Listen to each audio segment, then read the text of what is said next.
GBs పై ఆందోళన వద్దని వైద్య ఆరోగ్య శాఖ మంత్రి సత్యకుమార్ యాదవ్ స్పష్టం చేశారు. గులియన్ బారీ సిండ్రోమ్ పై నిరంతరం సమీక్ష నిర్వహిస్తున్నట్లు తెలిపారు. వ్యాక్సిన్ల కోసం ఆసుపత్రుల్లో ఇండెంట్ కూడా పెట్టామన్నారు.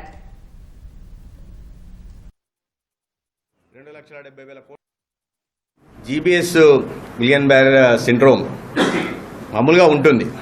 నిరంతరం సమీక్ష నిర్వహిస్తూ ఉన్నాం. కొన్ని కేజీహెచ్లో వచ్చాయి. నేను ఒక్కసారిగా 5 కేసులు జీజీహెచ్లో వచ్చాయని తెలిసింది. ఫోన్లోనే సమీక్ష నిర్వహించి ఈ స్పెషల్ సిఎస్ గారిని అక్కడికి పంపడం కూడా జరిగింది. అయితే దీనికి ఏమీ ఆందోళన చెందాల్సిన అవసరం లేదు. ఎందుకంటే ఇది అంటువ్యాధి కాదు. మహారాష్ట్రలో కూడా మనకు మరణం సంభవించింది. ఆంధ్రప్రదేశ్లో కూడా ఒక ప్రైవేట్ కళాశాలలో ఒక మరణం సంభవించింది. వీటి మీదుగా ఇతర రాష్ట్రాలతో కూడా మాట్లాడుతూ విశ్లేషించే ప్రయత్నం చేస్తాం. దీంట్లో ఆందోళన చెందాల్సిన పరిస్థితి లేదు. అందుబాటులో వెంటనే కావాల్సిన, ఎందుకంటే ఇమ్యునోగ్లోబులిన్ దాదాపు 35,000 రూపాయలు ఖర్చు అవుతుంది. వాటిని దృష్టిలో పెట్టుకుని వాటిని అన్ని చోట్ల అన్ని జీజీహెచ్ల్లో సంబంధిత ఆసుపత్రుల్లో కూడా నిల్వ ఉంచాలని, ఏ పేషెంట్కి కూడా అవసరమైతే ఇమ్యునోగ్లోబులిన్ లేకుండా పంపకుండా తీసే దిశగా కూడా నిర్ణయాలు తీసుకున్నాం.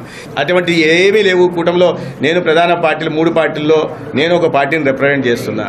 అటువంటి ఏం లేదు. కూటమిలో ఆ సఖ్యత ఉంది. అన్ని కలిసిమెలిసి నిర్ణయాలు తీసుకుంటున్నారు. ప్రతి విషయం మీద కూడా ముఖ్యమంత్రి గారు ఉప ముఖ్యమంత్రి గారితో చర్చించే నిర్ణయం తీసుకుంటున్నారు. ఇవన్నీ దుష్ప్రచారం.